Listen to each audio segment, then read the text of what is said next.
Assalamualaikum warahmatullahi wabarakatuh. Yang saya hormati Bapak Kepala Sekolah SDN Mulyorejo II dan Bapak Ibu Guru SDN Mulyorejo II.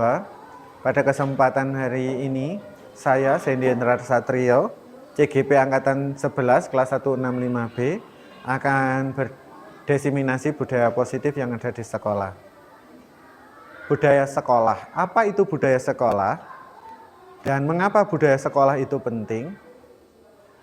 Nah, selanjutnya, budaya positif adalah nilai-nilai, keyakinan-keyakinan, dan kebiasaan-kebiasaan yang ada di sekolah kita, yang berpihak pada murid sehingga murid dapat menjadi pribadi yang kritis, penuh rasa hormat, dan tanggung jawab.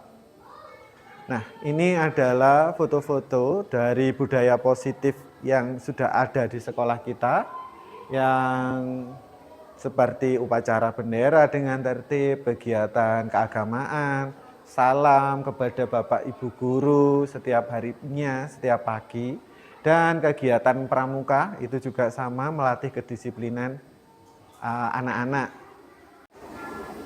Baik, selanjutnya cobalah buka. Anda dan teman Anda akan melakukan kegiatan cobalah buka. Anda adalah A, tugas Anda adalah mengepalkan satu tangan Anda. Coba Anda bayangkan bahwa Anda menyimpan sesuatu yang sangat berharga dalam kepalan tangan Anda. Anda perlu menjaga benda tersebut sekuat tenaga Anda, karena begitu pentingnya untuk kehidupan Anda. Tugas B, rekan Anda, adalah mencoba dengan segala cara untuk membuka kepalan tangan Anda. Teman Anda B boleh membujuk, menghardik, mengintimidasi, memarahi, menggoda, menggelitik, bahkan menawari Anda uang agar Anda bersedia membuka kepalan tangan Anda. Baik, selanjutnya, apakah Anda atau B membuka kepalan tangan Anda? Mengapa? Apa alasan Anda atau B membuka kepalan tangan Anda? Apakah Anda atau B menutup kepalan tangan Anda? Mengapa? Apa alasan Anda B tetap menutup kepalan tangan Anda? Dalam kegiatan ini sesungguhnya siapa yang memegang kendali atau kontrol untuk membuka atau menutup kepalan tangan? Oke, yang tentunya segala sesuatunya akan kembali ke kontrol pada diri kita sendiri. Nah, selanjutnya tentang perubahan paradigma teori kontrol terkait dengan ilusi yang terjadi pada kehidupan kita. Yang pertama, penguatan positif efektif yang bermanfaat. Yang kedua, kritik akan membuat orang merasa bersalah, dapat menguatkan karakter. Orang dewasa memiliki hak untuk memaksa guru mengontrol murid. Nah, itulah yang menjadi ilusi kita sebagai seorang orang tua atau sebagai guru. Oke, selanjutnya perubahan paradigma teori kontrol. Ada dua, di sini dibagi stimulus respon dan teori kontrol. Pada stimulus respon, kita akan membahas realitas atau kebutuhan kita semua yang berlawanan dengan realitas atau kebutuhan kita ini sebenarnya berbeda. Selanjutnya, semua orang akan melihat hal yang sama. Teori kontrolnya, setiap orang memiliki gambaran yang berbeda. Kita mencoba mengubah orang agar berpandangan sama dengan kita. Kita berusaha memahami pandangan orang lain tentang dunia. Perilaku buruk dilihat sebagai suatu kesalahan. Semua perilaku itu memiliki tujuan tentunya. Pada stimulus respon, orang lain bisa mengontrol saya. Tetapi kenyataan pada teori kontrol hanya Anda yang bisa mengontrol diri Anda. Saya bisa mengontrol orang lain, tetapi teori kontrol Anda tidak bisa mengontrol orang lain. Pemaksaan ada pada saat bujukan gagal. Tapi pada teori kontrol, kolaborasi dan konsensus menciptakan pilihan-pilihan baru. Model berpikir menang kalah. Pada teori kontrol kita akan belajar model berpikir yang menang kalah juga. sama. Kita akan eksplorasi konsep budaya positif. Pada bukunya Diana menyatakan bahwa arti dari kata disiplin berasal dari bahasa Latin, disciplina, yang artinya belajar.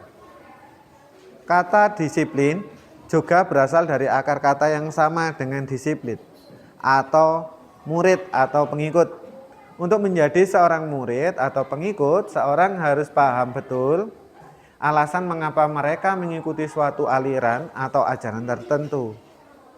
Sehingga motivasi yang terbangun adalah motivasi intrinsik, bukan ekstrinsik. Makna disiplin dan nilai kebajikan. Seseorang yang memiliki disiplin diri berarti mereka bisa bertanggung jawab terhadap apa yang dilakukannya, karena mereka mendasarkan tindakan mereka pada nilai-nilai kebajikan universal. Beriman, bertakwa kepada Tuhan Yang Maha Esa, dan berakhlak mulia, mandiri, berpikir kritis, dan berkebinekaan global, bergotong royong, dan kreatif. Nah, itu sesuai dengan visi kita di SDN Mulyorejo 2. Selanjutnya, disiplin positif merupakan salah satu cara penerapan disiplin yang bertujuan untuk menumbuhkan kesadaran serta memberdayakan murid untuk melakukan sesuatu tanpa adanya ancaman, hukuman, atau penghargaan. Nah, 3 motivasi perilaku manusia. Yang pertama ekstrinsik, itu ada 2. Yang pertama adalah menghindari ketidaknyamanan atau hukuman, itu adalah tingkat terendah dari motivasi perilaku manusia. Yang kedua, untuk mendapatkan imbalan atau penghargaan dari orang lain, 1 tingkat di atas motivasi yang pertama. Di sini orang berperilaku untuk mendapatkan imbalan atau penghargaan dari orang lain. Selanjutnya, motivasi perilaku manusia berkaitan dengan teori kontrol, yaitu untuk menjadi orang yang mereka inginkan dan menghargai diri sendiri dengan nilai-nilai yang mereka percaya. Baik Bapak Ibu, saat kita berulang kali menjanjikan hadiah kepada anak-anak agar berperilaku tanggung jawab, atau kepada seorang murid agar mempelajari sesuatu yang baru, atau kepada seseorang karyawan agar melakukan pekerjaan yang berkualitas, kita sedang berasumsi mereka tidak dapat melakukannya atau mereka tidak akan memilih untuk melakukannya. Itu menurut Alfie Cohen. Nah, ini contoh dari memakai seragam lengkap agar tidak terkena hukuman. Biasanya pada kegiatan upacara anak-anak memakai baju atau seragam lengkap agar tidak terkena hukuman. Padahal yang sebenarnya pada teori kontrol mereka harus mempunyai kesadaran sendiri. Selanjutnya, nih menyelesaikan tugas tepat waktu agar tidak terkena hukuman. Jadi anak-anak biasanya biar tidak kena hukuman itu menyelesaikan tugasnya tepat waktu, padahal sebenarnya mereka belajar untuk tujuan agar anak-anak semakin kuat di dalam karakternya. Selanjutnya, membersihkan sampah orang lain demi kenyamanan belajar dan kesehatan. Ini anak-anak membersihkan wastafel agar bisa cuci tangan dengan bersih dan nyaman tentunya, karena kebersihan adalah sebagian dari iman, seperti itu ya Bapak Ibu. Selanjutnya, hukuman, konsekuensi, dan restitusi.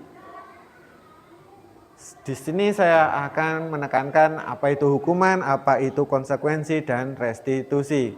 Hukuman itu bersifat satu arah dari pihak guru yang memberikan hukuman tanpa melalui kesepakatan. Hukuman yang bisa diberikan bisa berupa fisik ataupun psikis. Jika konsekuensi sudah disepakati murid, jadi antara murid dan guru itu menyepakati, murid tidak nyaman dalam jangka waktu pendek dan berdasarkan suatu data yang umumnya dapat diukur, itu pengertian dari konsekuensi. Selanjutnya restitusi. Nah, yang ini akan kita pelajari selanjutnya. Tujuannya bukan untuk menebus kesalahan, namun untuk belajar dari kesalahan itu, memperbaiki hubungan, merupakan tawaran bukan paksaan kepada murid, menuntun untuk melihat ke dalam diri, fokus pada solusi, dan mengembalikan murid yang berbuat salah kepada kelompoknya. Nah, hukuman, konsekuensi, dan restitusi. Itu tadi, hukuman seperti mencatat 100 kali kalimat dalam buku. Nah, itu termasuk hukuman. Membersihkan coretan di meja yang telah dibuatnya, itu adalah konsekuensi karena anak-anak mencoret-coret, dia harus membersihkannya. Murid diminta push up karena tidak mengerjakan PR, itu merupakan hukuman. Membersihkan kolam sekolah karena membuat menangis adik kelasnya, itu termasuk juga sama hukuman. Selanjutnya 5 posisi kontrol sebagai seorang guru, yaitu penghukum, pemantau, pembuat merasa bersalah, sebagai teman dan manajer. Nah, yang mana kita? Baik, kita simak dulu video berikut ini.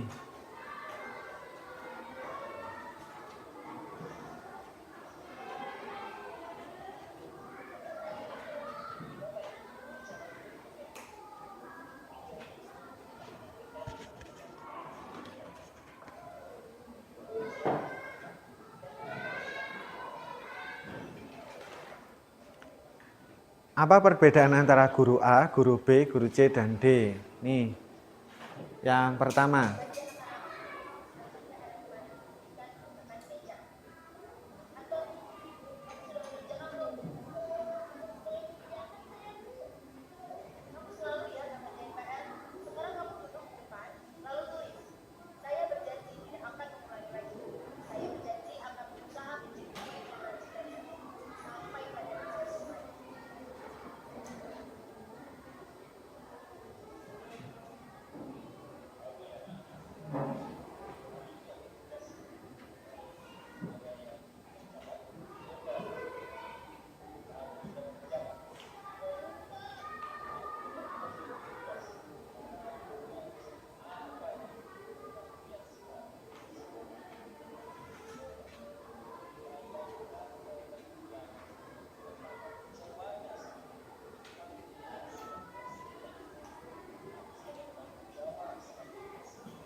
Habis dan 3 kali loh ikut olahraga bulan ini. Ya Pak, 3 kali berarti saya dapat sih Pak.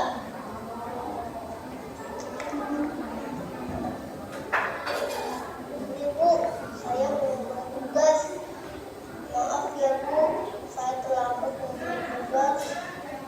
Kenapa kamu terlambat mengumpulkan tugas? Iya Bu, saya kalau sore bantu ibu jaga warung, terus sempat kerjain tugas. Kira-kira nih, apa yang bisa kamu perbaiki supaya kamu bisa mengerjakan tugas tepat waktu? Coba, kapan biasanya kamu membantu ibu jualan? Ketemuan sampai jam 8 malam Bu. Bagaimana kalau kamu membuat jadwal? Kapan tugas. Oh gitu ya Bu. Coba deh Bu. Terima kasih Bu.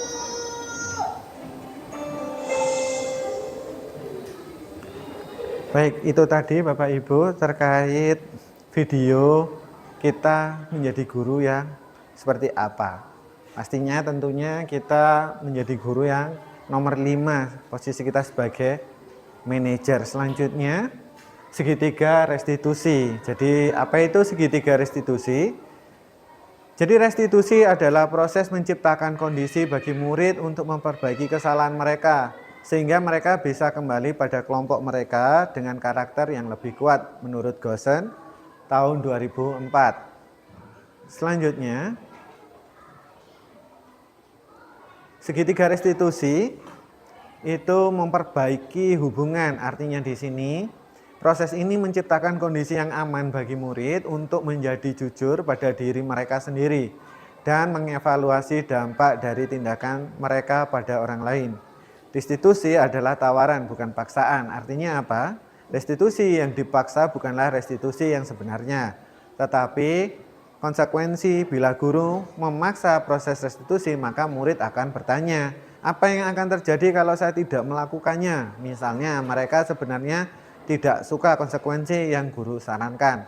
Mereka mungkin akan setuju dan akan melakukannya, tetapi karena mereka menghindari ketidaknyamanan atau menghindari kehilangan kebebasan atau diasingkan dari kelompok, mereka akan percaya kalau mereka menyakiti orang, maka mereka juga tersakiti, maka mereka pikir itu impas. Jadi makanya kita membutuhkan restitusi. Selanjutnya, restitusi menuntun untuk melihat ke dalam diri.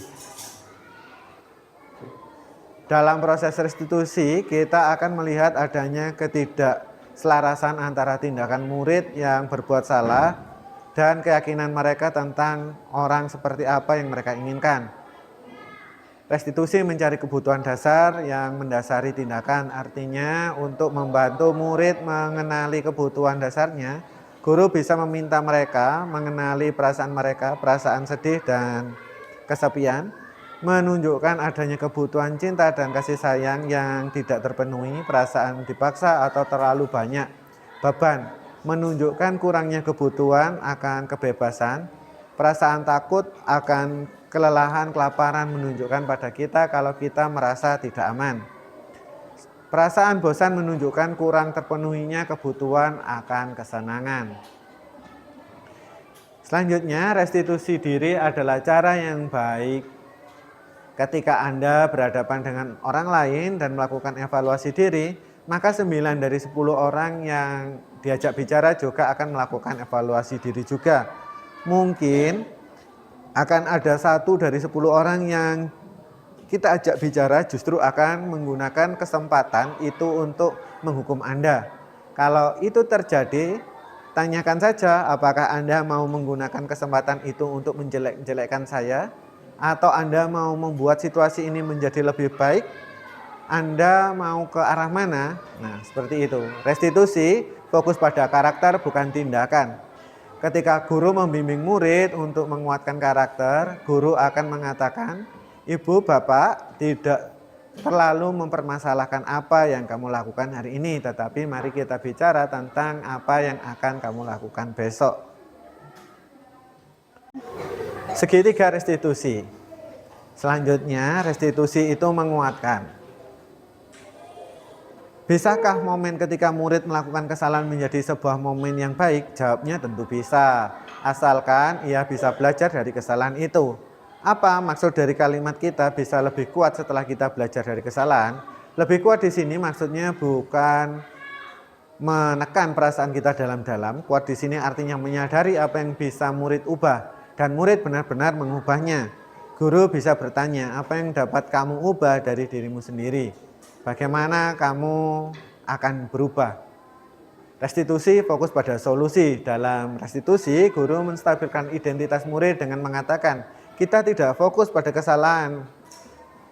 Bapak Ibu tidak tertarik untuk mencari siapa yang benar dan siapa yang salah. Nah, segitiga restitusi akan mengembalikan murid yang berbuat salah pada kelompoknya. Ketika anak-anak berbuat salah, kita bisa memotivasi anak untuk menjadi baik. Kita hanya bisa menciptakan kondisi agar mereka bisa melihat ke dalam diri mereka. Kita seharusnya mengajari mereka untuk menyelesaikan masalah mereka dan berusaha mengembalikan mereka ke kelompok mereka dengan karakter yang lebih kuat. Nah, ini tadi segitiga restitusi yang berfungsi untuk menstabilkan identitas, yaitu berbuat salah itu tidak apa-apa, tidak ada manusia yang sempurna.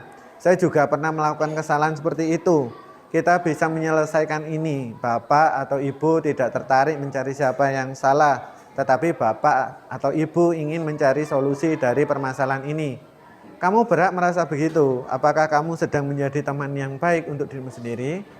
Untuk validasi tindakan yang salah itu kita bisa melakukan dengan kamu pasti akan punya alasan untuk melakukan hal ini. Kamu patut bangga pada dirimu sendiri karena kamu telah melindungi sesuatu yang penting buatmu.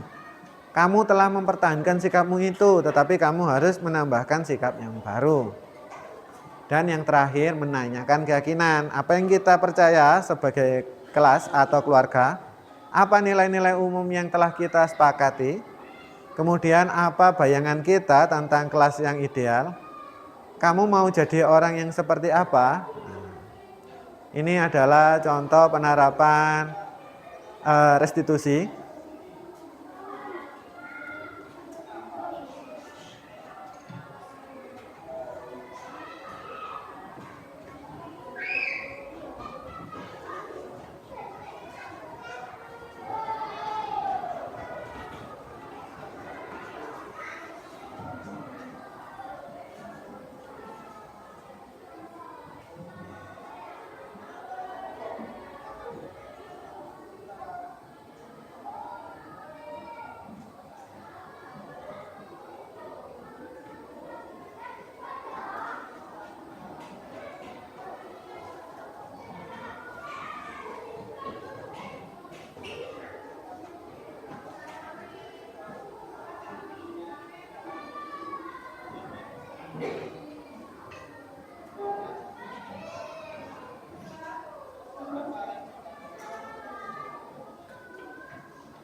Nah, itu tadi adalah penerapan segitiga restitusi yang sudah saya lakukan kepada murid saya. Selanjutnya, kenapa restitusi itu penting? Ya, ini menjadi penekanan bagi kita, yaitu rasa bersalah itu sebenarnya menguras energi. Ketika kita tidak merasa bersalah, kita mengalami identitas yang kegagalan. Perasaan bersalah membuat kita terperangkap pada masa lalu di mana kita sudah tidak bisa berbuat apa-apa lagi. Demikian presentasi saya, semoga menginspirasi Bapak Ibu semuanya. Saya akhiri. Wassalamualaikum warahmatullahi wabarakatuh.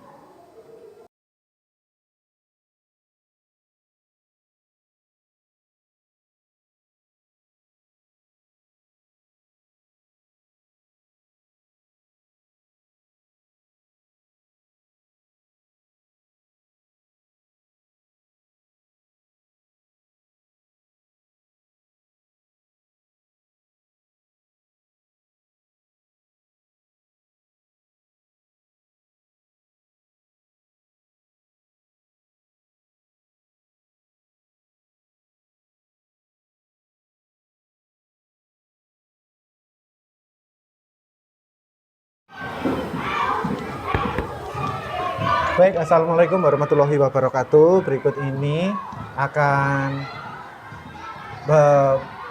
melakukan praktek Bu Novi sebagai bu guru yang akan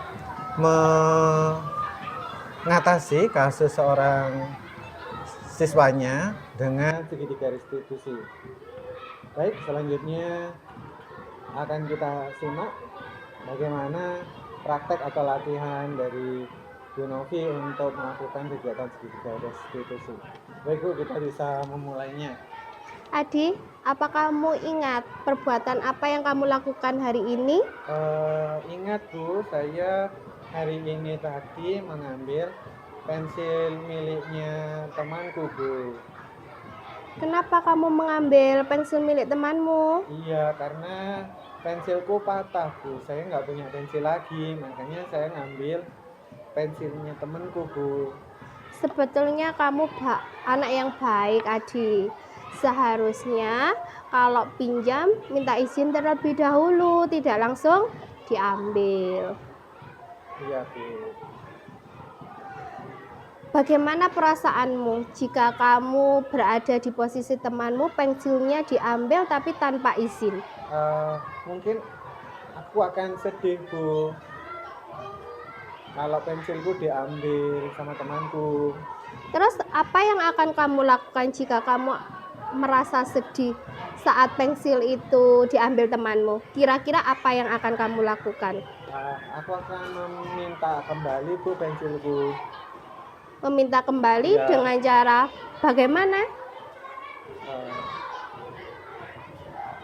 Langsung diambil aku atau aku bilang dulu Bu, tanya dulu ke temanku Bu, gitu. Pensilnya boleh tak ambil gitu Bu.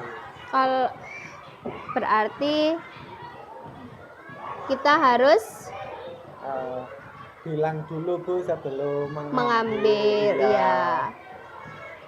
Agar tidak bertengkar Bu. Iya. Iya. kamu masih ingat tidak dengan kesepakatan kelas saat awal masuk dulu? Oh ingat Bu, kita itu tidak boleh mengambil barang milik orang lain Bu. Kalau kita mengambil barang milik orang lain, kita akan mendapat konsekuensi bagaimana? Kita akan berdosa Bu. Iya, jadi kita seharusnya Adi bilang terlebih dahulu Iya Bu. dan mungkin mungkin nanti mengembalikan pensilnya dan meminta meminta maaf Bu, ya. maaf dan tidak akan mengulangi Iya, Bu. lagi ya. Oke. Oke. Baik, seperti itu Bapak Ibu. Jadi latihan untuk segitiga restitusi kepada guru-guru kami di SD Mulia Rejo 2. Demikian saya akhiri. Wassalamualaikum warahmatullahi wabarakatuh. Waalaikumsalam warahmatullahi wabarakatuh.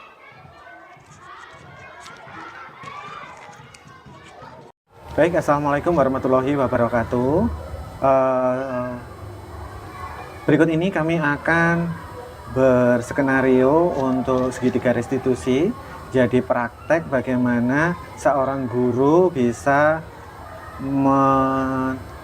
restitusi muridnya yang punya masalah. Jadi kali ini Bu Lian sebagai seorang guru merestitusi muridnya dan saya berperan sebagai murid. Dengan skenario saya telah mengambil pensil teman saya secara tidak izin Bapak Ibu, seperti itu.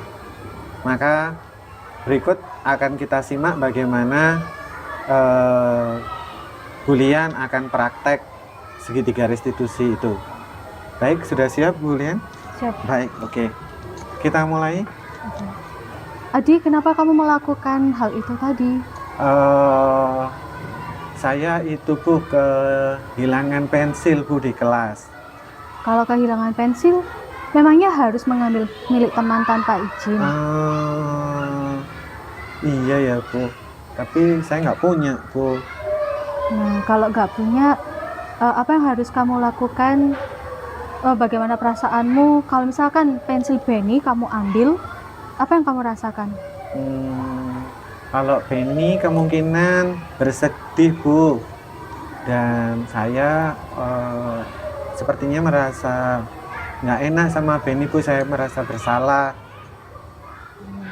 Kalau sudah merasa bersalah, langkah apa yang akan kamu lakukan? Selanjutnya saya akan meminta maaf Bu ke Benny.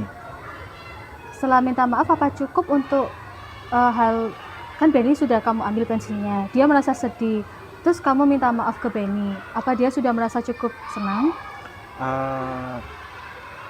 Sepertinya belum Bu. Apa ya Bu yang harus saya lakukan, kan sudah minta maaf. Mungkin kamu bisa membuatkan sebuah kartu ucapan untuk Benny untuk permintaan maaf kamu. Oh iya Bu, baik, nanti akan saya buatkan kartu ucapan. Selain itu juga saya akan mengembalikan pensilnya Benny Bu yang sudah saya ambil. Tetapi saya belum punya pensil Bu. Bagaimana Bu? Nah, Benny kan kamu kan anak yang baik. Jadi kalau misalkan ingin meminjam pensil temannya, itu izin dulu ke Benny. Nah, sekarang kamu bilang ke Benny, izin dulu pinjam pensilnya. Setelah itu setelah diizinkan, bisa kamu ambil pensilnya dan kamu gunakan. Setelah digunakan, nanti kamu akan kembalikan pensilnya kembali. Tapi harus izin dulu. Oke, baik Bu. Terima kasih sudah membantu permasalahan saya. Sama-sama, jangan diulangi lagi ya, Hadi. Baik Bu. Baik Bapak Ibu, itu tadi adalah praktek kegiatan restitusi seorang guru kepada muridnya. Di sini Bu Lian sebagai ibu guru dan saya sebagai Benny. Mbak Zahira, gimana kabarnya hari ini? Baik, Pak. Baik ya? Iya. Oke. Mbak Zahira, mohon maaf sebelumnya. Pak Dori itu kok sering lihat Mbak Zahira itu ketika di kelas, ketika pembelajaran berlangsung, itu Mbak Zahira kok sering mengganggu temannya, ngusilin temannya. Kira-kira kenapa ya Mbak Zahira? Nggak apa-apa, Pak, karena teman saya juga jahil ke saya. Oh gitu, berarti kamu melakukan hal itu karena kamu merasa dijahili sama temenmu, seperti itu. Ya. Oke, baik Mbak Zahira. Kalau menurut Mbak Zahira, kira-kira hal yang dilakukan oleh Mbak Zahira itu tepat enggak? Tidak, Pak. Enggak tepat? Iya, Kenapa tidak. enggak tepat? Karena saya kayak apa ya, Pak ya? Malu gitu loh. Malu. Oke, iya iya. Kalau saya jadi Zahira pun kayaknya saya juga malu kalau misalkan dijahili sama teman-temannya gitu ya. Ya menurut saya itu wajar sih kalau misalkan Mbak Zahira awalnya dijahili terus akhirnya bales, ya menurut saya itu hal yang wajar. Tapi sepertinya kita punya opsi lain, opsi yang lebih baik, ada pilihan yang lebih baik yang mungkin kita bisa sepakati bersama sehingga Mbak Zahira dan teman-teman dan satu kelas nanti itu kayaknya bisa lebih rukun lagi, sepertinya seperti itu Mbak. Gitu ya. Oke, berarti kalau menurut Mbak Zahira kesalahan yang dilakukan oleh Mbak Zahira itu kira-kira bisa nggak Mbak Zahira perbaiki? Insya Allah bisa, Pak. Bisa ya. Boleh nggak Pak Dori diceritakan kira-kira bukan kenakalan ya, Pak Dori nggak bilang Mbak Zahira nakal, tapi mungkin sedikit contoh apa yang Mbak Zahira lakukan untuk jahili temannya. Kira-kira apa contohnya? Kayak Pak, ditendang gitu loh, Pak. Oh gitu, Mbak Zahira ditendang. Terus Mbak Zahira jahili temennya ngapain? Nendang juga? Ya. Nendang juga berarti Iya. ya? Oke. Berarti kalau nendang itu menurut Mbak Zahira sesuai enggak dengan kesepakatan kelas kita? Tidak, Pak. Enggak sesuai. Tidak. Mbak Zahira masih ingat kesepakatan kita? Kesepakatan kelas kita? Masih. Masih ya? Kira-kira apa Mbak? Tidak boleh mengganggu teman dan menyakiti teman. Bagus sekali. Jadi gitu Mbak Zahira. Jadi sebenarnya Mbak Zahira itu kalau Pak Dori boleh menyimpulkan, sebenarnya Mbak Zahira itu bukan anak yang nakal, tapi Mbak Zahira itu hanya membalas temannya yang menjahili Mbak Zahira. Seperti itu Mbak Zahira ya. Sepakat ya seperti itu ya. Baik. Kan temannya Mbak Zahira sudah Mbak Zahira ganggu ini. Nah, kira-kira apa yang bisa dilakukan oleh Mbak Zahira untuk memperbaiki keadaan ini? Harus meminta maaf. Mbak Zahira udah melakukan itu? Sudah, Pak. Sudah. Kira-kira temannya menerima nggak permintaan maaf dari Mbak Zahira? Menerima, Pak. Menerima. Alhamdulillah. Berarti nanti ke depannya kira-kira bakal terulang lagi nggak kejadian yang sama? Tidak, Pak. Tidak ya. Ya. Kita berangkat kemarin sudah berangkat dari keyakinan kelas. Jadi harapannya apapun yang dilakukan di kelas nanti itu berdasarkan keyakinan yang sudah kita sepakati. Seperti itu. Baik Mbak Zaira, kalau seperti itu saya yakin Mbak Zaira itu anak yang pinter, anak yang baik. Nanti misalkan ada temannya yang menjahili, jangan dibales, bilang aja ke Pak Dori, ke Pak Guru, guru-guru yang lain juga boleh. Jadi nanti biar Pak Guru yang memberitahu temanmu tadi. Gitu ya Mbak Zaira ya. Iya. Terima kasih Mbak Zaira, tetap Ya. semangat dalam belajar. Iya, terima kasih, Pak. Sama-sama. Halo Mbak Chelsea, gimana kabarnya? Baik, Pak. Baik. Pak Dori minta maaf ya, ini Mbak Chelsea harusnya waktunya istirahat, tapi Pak Dori pengen ngobrol sebentar sama Mbak Chelsea. Iya, Pak. Gitu Mbak Chelsea ya. Jadi gini Mbak Chelsea, saya itu kok dapat laporan, katanya Mbak Chelsea itu menumpahkan minuman ketika belajar kelompok bersama teman-temannya, kemudian minuman tadi itu akhirnya membasahi buku dari teman-temannya Mbak Chelsea. Iya. Apakah betul seperti itu? Betul, Pak.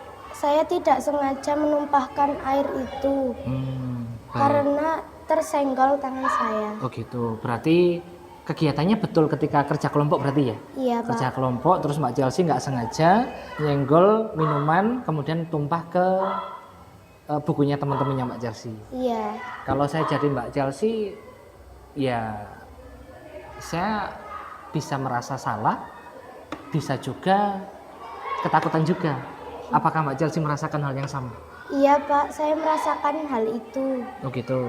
Terus kira-kira Mbak Chelsea setelah melakukan kegiatan itu, mohon maaf, setelah menumpahkan minuman itu, apa yang Mbak Chelsea lakukan? Saya meminta maaf kepada teman-teman saya, Pak. Meminta maaf yang bukunya terkena air. Oh gitu. Terus gimana teman-temannya? Apakah memaafkan Mbak Chelsea? Iya, Pak. Baik. Bagus sekali Mbak Chelsea ya. Jadi menurut saya menumpahkan minuman itu bukan sesuatu yang bisa dihindari. Setiap orang itu pasti pernah melakukan itu. Pak Dori pun juga pernah. Jangankan Mbak Chelsea, saya pun juga sering menumpahkan minuman secara tidak sengaja. Dan apa yang dilakukan oleh Mbak Chelsea itu sudah sangat baik. Jadi Mbak Chelsea sudah meminta maaf kepada teman-teman yang bukunya terkena tumpahan tadi. Nah, kalau boleh tahu, kenapa kok Mbak Chelsea bisa minta maaf? Karena saya membuat salah, Pak. Oh gitu ya, baik. Terima kasih Mbak Chelsea. Berarti Mbak Chelsea sudah bertanggung jawab atas perbuatan yang sudah dilakukan. Meminta maaf itu bukanlah hal yang mudah Mbak. Jadi nggak semua orang itu mau minta maaf. Tapi dengan besar hati Mbak Chelsea mau meminta maaf. Dan itu adalah hal yang sangat baik. Mbak Chelsea kira-kira minta maaf kan ya? Masih ingat nggak dengan keyakinan kelasnya Mbak Chelsea? Masih, Pak. Bisa Ya. disebutkan? Meminta maaf ketika kita membuat salah. Oh baik, berarti Mbak Chelsea masih ingat dengan baik dengan keyakinan yang sudah dibuat di kelas, Iya. yaitu tentang meminta maaf ketika kita berbuat salah. Baik Mbak Chelsea, terima kasih banyak. Mbak Chelsea sudah minta maaf, sudah melakukan kesalahan dan sudah berani minta maaf. Itu merupakan hal yang sangat luar biasa. Harapannya ke depan Mbak Chelsea bisa lebih hati-hati sehingga tidak lagi terjadi suatu kesalahan yang sama. Tetap semangat Mbak Chelsea ya. Tetap Makasih, berteman Pak. dengan temannya dan sukses selalu untuk Mbak Chelsea. Terima kasih. Makasih, Pak. Assalamualaikum warahmatullahi wabarakatuh. Selamat pagi, salam dan bahagia. Perkenalkan, saya Dori Purwito, rekan dari Pak Sandy Hendar Satrio, salah satu calon guru penggerak angkatan 11 dari Kota Malang. Izinkan pada kesempatan pagi ini saya untuk menyampaikan ulasan berkaitan dengan kegiatan yang telah dilaksanakan oleh Pak Sandy, khususnya tentang kegiatan diseminasi kegiatan disiplin positif yang sudah dilaksanakan oleh beliau. Menurut kami selaku guru di sekolah dasar, khususnya SDN Mulyorejo 2, materi yang dipaparkan oleh Pak Sandy sangat banyak sekali yang dapat kita ambil sisi positifnya. Jadi pada kegiatan tersebut kami menerima banyak sekali hal baru, materi baru tentang bagaimana kami untuk melayani peserta didik, melayani siswa, khususnya untuk mereka yang melakukan suatu kesalahan atau melakukan suatu masalah, sehingga kami itu tidak lagi sebagai seorang judgement, tapi kami bisa sebagai seorang manajer, di mana kami bisa memosisikan anak itu tetap pada sisi merdeka mereka. Jadi kami tidak lagi sebagai penghukum, tapi kami sebagai sosok yang bisa mengarahkan mereka untuk menjadi pribadi yang lebih baik, mencari solusi dari permasalahan mereka sendiri, dan tentunya tidak lagi memosisikan anak sebagai seseorang yang tersudutkan, melainkan anak-anak yang memang benar-benar bisa memosisikan dirinya sebagai sosok yang merdeka. Seperti itu. Harapan kami kepada Pak Sandy khususnya, semoga kegiatan ini bisa memberikan manfaat kepada kami di kelas kami, syukur-syukur bisa di tingkat sekolah dan bisa lebih luas lagi. Kemudian kami juga berharap semoga ini bukan sesuatu yang berakhir di sini, melainkan kami masih dan juga akan terus menunggu desiminasi lain, kegiatan-kegiatan lain yang mungkin bisa diimbaskan kepada kami, sehingga kami bisa menerima ilmu, menerima hal-hal baik yang didapatkan Pak Sandy di pendidikan guru penggerak, dan tentunya itu akan kami implementasikan kepada peserta didik kami di kelas masing-masing.